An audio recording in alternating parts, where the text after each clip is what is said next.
بسم اللہ الرحمن الرحیم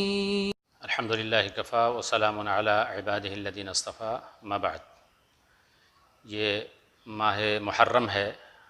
آج محرم کی 11 تاریخ ہے، اور اس ماہ محرم میں یوم عاشوراء منایا جاتا ہے۔ ویسے تو حدیث کی روشنی میں اس دن صرف روزہ رکھنے کی فضیلت ہے، لیکن افسوس کا مقام یہ ہے کہ اس دن جو ہے لوگ طرح طرح کی ایسی چیزیں انجام دیتے ہیں جن کا اسلام سے کوئی تعلق ہی نہیں ہے۔ انہی میں سے ایک چیز ہے کہ اسی دن عاشوراء کے تعلق سے لوگ یزید بن معاویہ کے بارے میں طرح طرح کی باتیں کہتے ہیں اور ان کے بارے میں مختلف رائے رکھتے ہیں۔ اس سلسلے میں ایک مسلمان کو بحیثیت مسلم ان کا عقیدہ کیا ہونا چاہیے، اس سلسلے میں ان کو کیا عقیدہ رکھنا چاہیے، تو ہمیں جاننا چاہیے۔ یزید بن معاویہ یہ تابعی ہیں، معاویہ بن ابی سفیان رضی اللہ عنہ کے بیٹے ہیں، اور اللہ کے رسول صلی اللہ علیہ وسلم کی حدیث سے یہ ثابت ہے کہ قسطنطنیہ کی سب سے پہلی جنگ جو کرے گا تو آپ نے فرمایا مغفور لہم، ان کی مغفرت کی آپ نے بشارت دی تھی جو لوگ شریک ہوں گے، اور یزید بن معاویہ یہ قسطنطنیہ کی جنگ میں شریک تھے۔ ان کے سلسلے میں ہمارا صحیح عقیدہ کیا ہونا چاہیے؟ مسلمانوں میں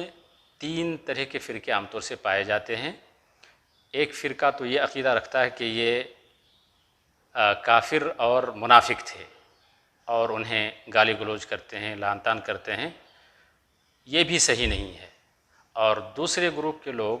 یزید بن معاویہ کو بہت ہی پارسا، امام عدل،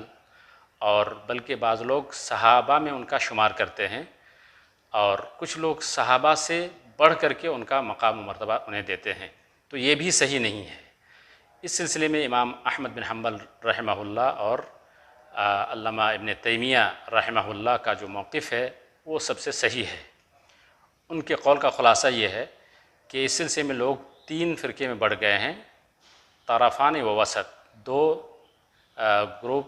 یا 2 گروہ کا کہنا صحیح نہیں ہے۔ جو لوگ یہ عقیدہ رکھتے ہیں کہ یزید بن معاویہ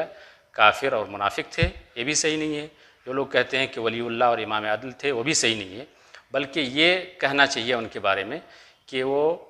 ملکم من الملوک، بادشاہوں میں سے ایک بادشاہ تھے، ان کے کچھ حسنات ہیں، اچھائیاں ہیں، اور کچھ برائیاں ہیں، لیکن یہ بھی حقیقت ہے کہ ان سے کچھ غلطیاں ایسی ہوئی ہیں کہ جن کی وجہ سے، ان کے سبب سے حضرت حسین،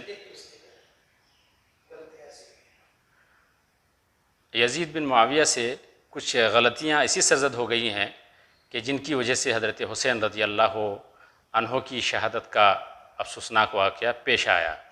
لیکن اس کی وجہ سے، اس واقعے سے، نہ تو انہوں نے، یزید بن معاویہ نے، نہ تو اس کا حکم دیا تھا قتل کرنے کا، اور نہ ہی وہ اس قتل سے خوش تھے۔ اور یزید بن معاویہ کے بارے میں ہمارا یہ عقیدہ کہ وہ ایک بادشاہ تھے، ان کی اچھائیاں تھیں اور برائیاں تھیں، اور غلطی کسی بھی انسان سے ہو سکتا ہے، غلطی کسی بھی انسان سے ہو سکتی ہے، اس سے کسی کو انکار نہیں۔ تو ہمارا موقف یہی ہونا چاہیے ان کے بارے میں کہ نہ تو ہم انہیں گالی گلوچ کریں، اور نہ ہی انہیں ہم صحابہ میں ان کا شمار کریں، اور نہ ہی انہیں کافر اور مشرک گردانیں، بلکہ یہ کہیں کہ وہ بادشاہوں میں سے ایک بادشاہ تھے، ان کی اچھائیاں ہیں اور ان کی برائیاں ہیں، اور ان سے کچھ اجتہادی غلطیاں ہو گئی ہیں۔ اور یہ بھی حقیقت ہے کہ وہ ایک تابعی تھے، اور قسطنطنیہ کی جنگ میں وہ شریک بھی تھے، اور جس قسطنطنیہ کی جنگ میں شریک ہونے والوں کی اللہ کے نبی صلی اللہ علیہ وسلم نے بشارت سنائی ہے، تو اس لحاظ سے وہ ایک تابعی ہیں، اور ان کی کچھ اچھائیاں، کچھ برائیاں ہیں، اور ایک مسلمان کو اس سلسلے میں زیادہ کچھ نہیں کہنا چاہیے۔ کچھ اجتہادی غلطیاں صحابہ کرام سے بھی واقع ہوئی ہیں، لہذا نہ تو صحابہ کی شان میں گستاخی کرنا چاہیے، اور نہ ہی اس سلسلے میں بہت زیادہ باتیں کرنی چاہیے، بلکہ